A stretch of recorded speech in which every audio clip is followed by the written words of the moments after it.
है जंतुओं के वर्गीकरण का आधार, basis of classification in animals. जैसा कि हम जानते हैं जंतुओं में विभिन्नताएं पाई जाती हैं, विविधताएं पाई जाती हैं, और ये भिन्नताएं जो विविधताएं हैं ये आकार, आकृति, रंग, आवास, स्वभाव, पोषण की विधि, प्रजनन विधि अनेक प्रकार की होती हैं। जो भिन्नताएं जंतुओं में हम देखते हैं ये भिन्नताएं न केवल मोर्फोलॉजिकल होती हैं बल्कि एनाटॉमिकल भी होती हैं। तो जंतुओं का जो वर्गीकरण करते हैं तो उसके लिए जो क्राइटेरिया तय किया गया है उनके प्रमुख बिंदु जो है वो इस तरह से हैं।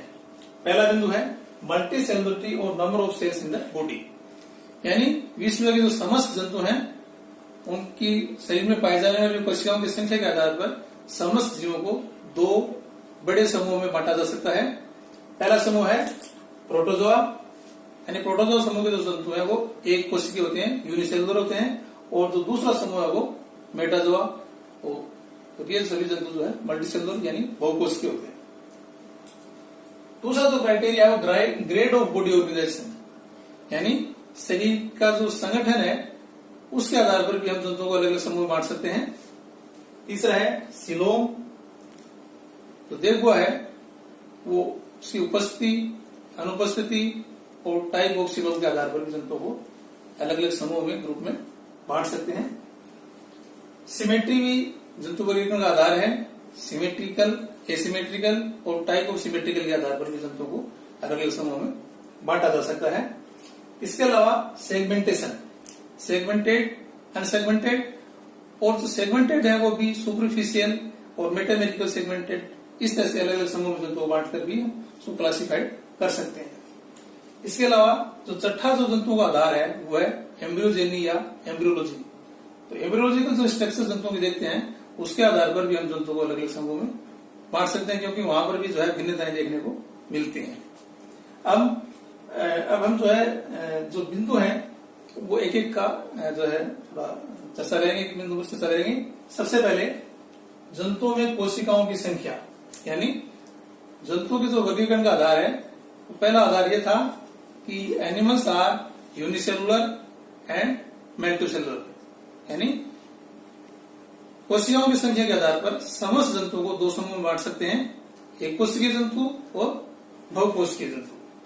जैसा मैंने बताया एक कोशिकीय जंतु जो है प्रोटोजोन समूह के जो जंतु है समस्त यूनिसेलुलर होते हैं, और प्रोटोजोन्स के अलावा जो शेष जंतु है वो सारे मल्टीसेलुलर होते हैं। इस तरह से नंबर ऑफ सेल्स के आधार पर, यानी मल्टीसेलुलरिटी के आधार पर या कोशिकाओं की संख्या के आधार पर समस्त जीवों को एक कोशिकीय और बहुकोशिकीय दो बड़े समूह में बांटा जा सकता है।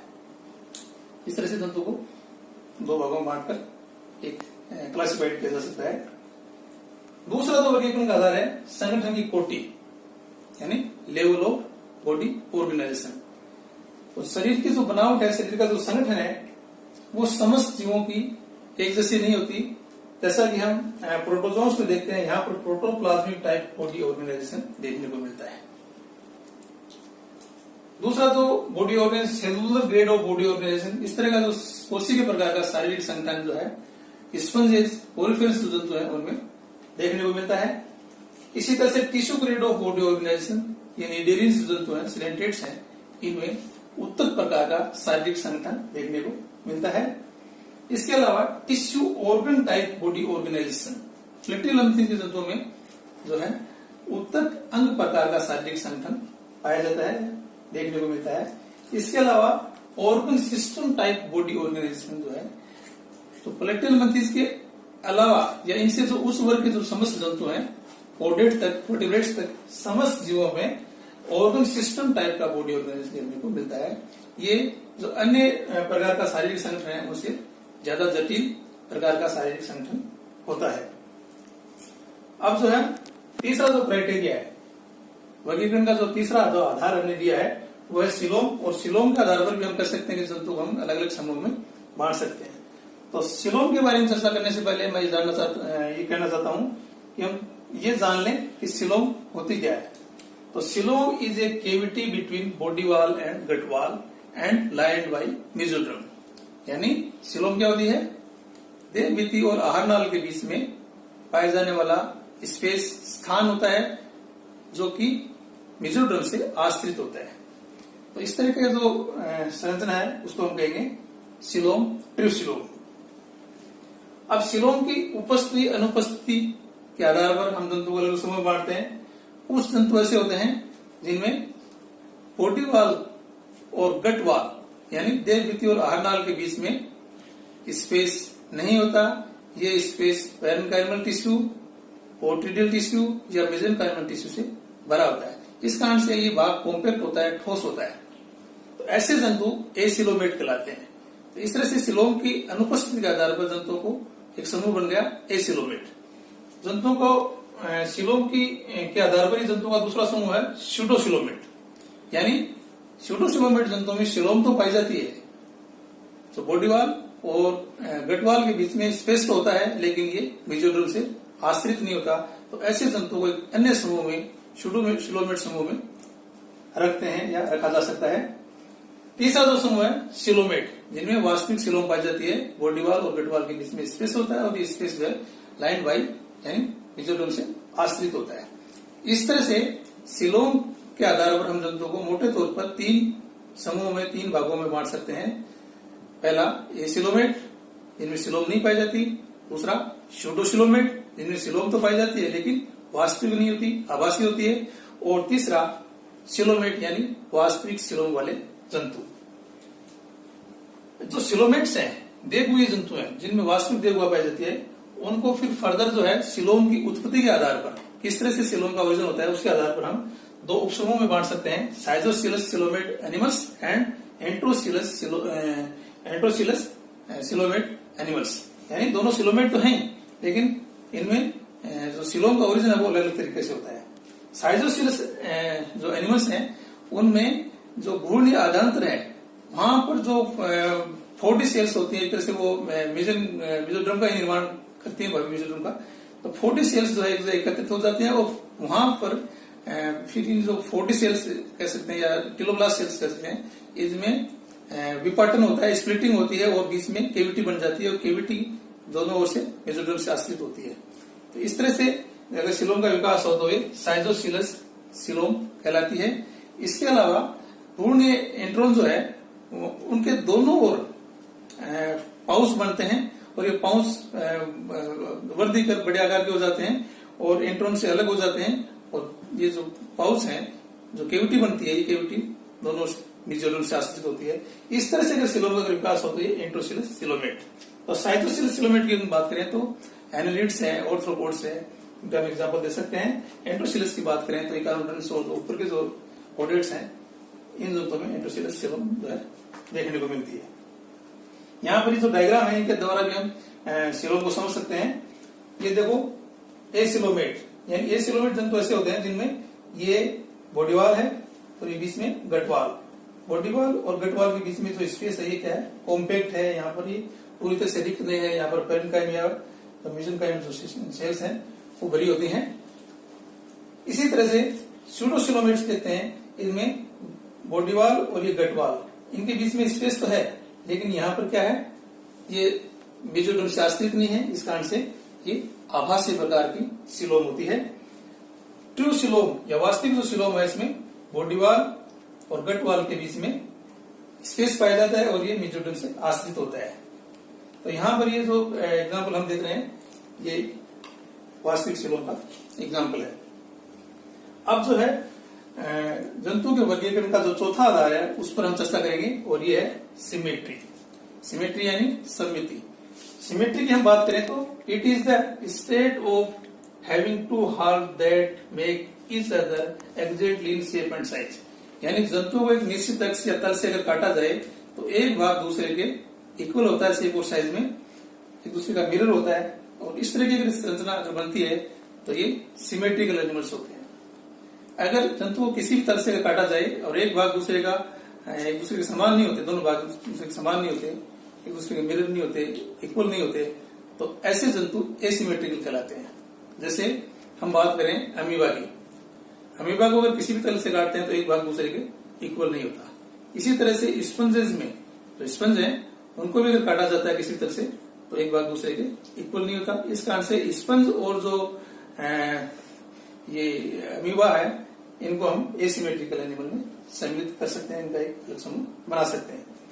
दूसरी मैंने बात की कि सिमेट्रिकल एनिमल्स जो समित हैं, यानी उनको अगर निश्चित तल से निश्चित अक्ष से केंद्रीय एक्सिस से अगर काटा जाए तो एक भाग दूसरे के इक्वल होता है। तो इनको भी हम फर्दर जो है 3 समूह में बांट सकते हैं। पहला समूह है स्फेरिकल सिमेट्रिकल एनिमल्स, गोलीय सममिति वाले जंतु। गोलीय सममिति वाले जंतु कौन से होते हैं? इन जंतुओं का आकार गोलाकार होता है, इनमें न तो पृष्ठ सतह स्पष्ट होती, न ही अधर सतह स्पष्ट होती, न ही इनमें अग्र भाग स्पष्ट होता, न ही पश्च भाग स्पष्ट होता। आकार गोलाकार होता है। इस कारण से इन जंतुओं को किसी भी अक्ष से किसी भी तल से काटते हैं, काटा जाता है तो एक भाग दूसरे के समान होता है, इक्वल होता है। आकार और आकृति एकदम एक जैसी होती है, दोनों जो टुकड़े हैं उनकी, दोनों जो भागों की। तो ऐसे जो जंतुओं का समूह जो स्फेरिकल सिमेट्रिकल एनिमल्स कहलाते हैं। जैसे हम बात करें प्रोटोजोआ का जो रेडियली समूह जो है उसमें स्फेरिकल सिमेट्रिकल एनिमल्स देखने को मिलते हैं। अब हम बात करते हैं रेडियल सिमेट्रिकल एनिमल्स, वे जंतु जिनमें अरीय सममिति पाई जाती है। तो ये जंतु इनको किसी एक तल से या 2 अक्ष से काटा जाए तो एक हाफ दूसरे हाफ के बिल्कुल इक्वल होता है। साथ ही इन जंतुओं में जिस साइड में मुख होता है वो ओरल सरफेस और उसके ठीक विपरीत जो है अबोरल सरफेस होती है। तो कहने का मतलब है जिस साइड में मुख होता है वो ओरल सरफेस यानी वेंट्रल सरफेस होगी, और उसके ठीक विपरीत जहां पर अबोरल सरफेस है वैसे डोर्सल सरफेस, यानी डोर्सल और अधर सतह स्पष्ट होती है, और जंतु को किसी भी अक्ष से काटते हैं तो एक भाग दूसरे के इक्वल होता है। तो इस तरह के जंतु जो है रेडियल सिमेट्रिकल एनिमल्स कहलाते हैं। और जैसे कि हम बात करें कि जो सिलेंटेड्स एंड निडेरियंस और इकानोडर्म्स, इनमें रेडियल सिमेट्री देखने को मिलती है। एक और अन्य समूह बनता है सिमेट्री के आधार पर, वो है बाइलेटरल सिमेट्रिकल एनिमल्स, द्विपार्श्व समित जंतु। इन जंतुओं में किसी एक तल या केंद्रीय एक्सिस से जंतु को काटा जाए तो एक भाग दूसरे भाग के बिल्कुल इक्वल आता है। लेकिन यहाँ पर एक और खास बात है कि इन जंतुओं के अधर भाग और पश्च भाग दोनों स्पष्ट होती हैं, साथ ही अग्र भाग और पश्च भाग भी स्पष्ट होता है। जैसा कि रेडियल सिमेट्रिकल एनिमल्स में हमने बात की, वहां पर अधर और पश्च होता है लेकिन अग्र और पश्च नहीं होता। यहाँ पर अधर और पश्च के साथ में अग्र पश्च जो है सरफेस की या जो भाग है वो भी स्पष्ट हो जाते हैं, और जंतु को किसी भी अक्ष से काटते हैं, किसी भी तल से काटते हैं, तल से काटते हैं तो एक भाग दूसरे के इक्वल होता है। तो इस तरह से सिमेट्री के आधार पर समस्त जीवों को हम एसिमेट्रिकल, सिमेट्रिकल और फिर फर्दर जो सिमेट्रिकल एनिमल्स है उनको भी स्फेरिकल सिमेट्रिकल, रेडियल सिमेट्रिकल और बाइलेटरल सिमेट्रिकल समूह में बांट सकते हैं। रेडियल सिमेट्री को भी कुछ जगह दिखाया गया है, बाई रेडियल, ट्राई रेडियल, है ना, एक रेडियल सिमेट्रिकल, इस तरह से अलग सिमेट्री बताई गई है। अब हम जो है वर्गीकरण का अगला आधार लेते हैं सेगमेंटेशन, यानी विखंडन। तो विखंडन के आधार पर भी समस्त जीवों को हम वर्गीकृत कर सकते हैं। वो जंतु जिनके शरीर में विखंडन पाया जाता है, और एक वो समूह है जिनके शरीर में विखंडन नहीं पाया जाता। तो विखंडन के आधार, उपस्थिति अनुपस्थिति के आधार पर समस्त जीवों को मोटे तौर पर 2 भागों में बांट सकते हैं, सेगमेंटेड और अनसेगमेंटेड। अब जो सेगमेंटेड जंतु हैं उनको फर्दर 2 भागों में बांट सकते हैं। एक वो जो सुपरफिशियल सेगमेंटेशन, जिनमें सेगमेंटेशन तो पाया जाता है लेकिन कैसा होता है, सतही प्रकार का होता है, आंतरिक नहीं होता। ऊपरी जो सतह है वहां पर सेगमेंट देखने लगते हैं, यानी बाहर से देखते हैं तो ऐसा लगता है जंतु का जो शरीर है खंडों में विभक्त है, लेकिन वास्तव में खंडों में विभक्त नहीं होता। और दूसरा है मेटामेरिकल सेगमेंटेड एनिमल्स। ये वो जंतु होते हैं जिनका शरीर बाहर से तो सेगमेंटेड होता ही है लेकिन अंदर से भी विखंडित होता है। तो इस तरह से सेगमेंट की उपस्थिति अनुपस्थिति के आधार पर सुपरफिशियल सेगमेंटेड और मेटामेरिकल सेगमेंटेड जंतु समूह में बांट सकते हैं। कुछ लेखकों ने सेगमेंट की उपस्थिति अनुपस्थिति के आधार पर जंतुओं को 3 भिन्न प्रकार से भी बांटा है, एमेरिया, ओलिगोमेरिया और पोलीमेरिया। एमेरिया जिनके शरीर में विखंडन नहीं पाया जाता, ओलिगोमेरिया विखंडन तो पाया जाता है लेकिन संपूर्ण शरीर पर नहीं पाया जाता, शरीर के कुछ भागों में यानी मध्य भाग में विखंडन देखने को मिलता है या पश्च भाग में देखने को मिलता है, यानी संपूर्ण शरीर में विखंडन नहीं पाया जाता। इसके अलावा वो जंतु जिनमें संपूर्ण यानी पूरे शरीर में विखंडन पाया जाता है, इस आधार पर भी जंतुओं को अलग समूह में बांटा गया है। अब हम वर्गीकरण का अगला आधार लेते हैं एम्ब्रियोलॉजी या एम्ब्रियोजेनी। एम्ब्रियोलॉजी के आधार पर हम जो है निम्न क्राइटेरिया के आधार पर जंतुओं को अलग समूह में बांट सकते हैं। सबसे पहले जन्म लेयर, जन्म स्तर के आधार पर जो जन्म लेयर है उसके आधार पर भी जंतुओं को डिप्लोब्लास्टिक या ट्रिप्लोब्लास्टिक समूह में बांट सकते हैं, यानी दो जन स्तर एक्टोडर्म और एंडोडर्म, और त्रिजन स्तरीय जंतु जिनमें एक्टोडर्म, एंडोडर्म और मेसोडर्म पाई जाती हैं। तो सिलेंट्रेट से जो ऊपर उस वर्ग के जो जंतु हैं इनमें जो तीन जन स्तर पाए जाते हैं ये ट्रिप्लोब्लास्टिक होते हैं, और जो सिलेंट्रेट्स हैं वो डिप्लोब्लास्टिक होते हैं। इसी तरह से जो भ्रूण की है उसमें जो क्लीवेज है, क्लीवेज की आधार पर भी हम जंतुओं के अलग समूह में बांट सकते हैं। क्लीवेज के आधार पर एक समूह बनता है रेडियल क्लीवेज और एक बनता है स्फेरिकल क्लीवेज। रेडियल क्लीवेज में क्या होता है, जब ब्लास्टुला का जो विभाजन होता है तो एक विभाजन, दो विभाजन और तीसरा विभाजन। पहले विभाजन में दो ब्लास्टोमेर बने, फिर पुनः विभाजन हुआ तो चार बने, और तीसरे विभाजन 4 से 8 बने। तो चार जो ब्लास्टोमेर उसके ठीक ऊपर 4 ब्लास्टोमेर व्यवस्थित होते हैं। इस तरह से जब देखते हैं तो यूं लगता है कि जैसे 4 ही ब्लास्टोमेर है, 8 नहीं दिखाई देते। तो इस तरह की जो व्यवस्था है वो क्या है, रेडियल क्लीवेज कहलाता है। और ये जो रेडियल क्लीवेज सामान्यतः ऐसे जंतुओं में मिलता है जिनमें इनडिटर्मिनेट टाइप क्लीवेज पाया जाता है। इनडिटर्मिनेट टाइप क्लीवेज का मतलब ये है कि जो ब्लास्टोमेर है उनका फेट, भविष्य जो है पूर्व निर्धारित नहीं होता, यानी ये आगे चलकर क्या जंतु शरीर का कौन सा भाग बनाएंगे ये पहले से तय नहीं होता। इसी तरह से स्फेरिकल जो क्लीवेज है उसमें एक विभाजन के बाद दूसरा विभाजन और तीसरे विभाजन, इस तरह से जो 8 कोशिकाएं, 4 के ऊपर जो 4 कोशिकाएं व्यवस्थित होती हैं वो इस तरह से होती हैं कि थोड़ा सा तिरछा होता है कि 8 दिखाई देती है, 4 छुपती नहीं बल्कि 4 दिखाई देती हैं, 4 के ऊपर 4 और दिखाई देती हैं। तो इस तरह का जो क्लीवेज है वो डिटर्मिनेट टाइप क्लीवेज जो जंतु हैं उनमें देखने को मिलता है, यानी जिनमें ब्लास्टोमेर का जो फेट है, भविष्य है, वो पहले से ही निर्धारित होता है। जो विशेष तौर से हम बात करें कि जो उच्च वर्ग के जो जंतु हैं जिनमें प्रोटोस्टोमिया और जो एनालिड्स हैं इनमें डिटर्मिनेट टाइप क्लीवेज पाया जाता है। प्रोटोस्टोमिया क्या होता है, जिनमें जो ब्लास्टोपोर है भ्रूण विकास के दौरान ब्लास्टोपोर जो है उससे माउथ का निर्माण होता है, उसके आसपास माउथ का निर्माण होता है, ऐसे जंतु प्रोटोस्टोम्स कहलाते हैं। इसी तरह से भ्रूण विकास की बात करें तो ओरिजिन ऑफ माउथ, मुख का विकास किस तरह से होता है उसके आधार पर भी हम जंतुओं को मोटे तौर पर 2 समूह में बांट सकते हैं, प्रोटोस्टोम्स एंड ड्यूट्रोस्टोम्स। प्रोटोस्टोम्स भी जंतु होते हैं जिसके भी मैंने बताया कि जिनमें ब्लास्टोपोर से या ब्लास्टोपोर के पास से माउथ का निर्माण होता हो, ऐसे जंतु कहलाते हैं प्रोटोस्टोम्स।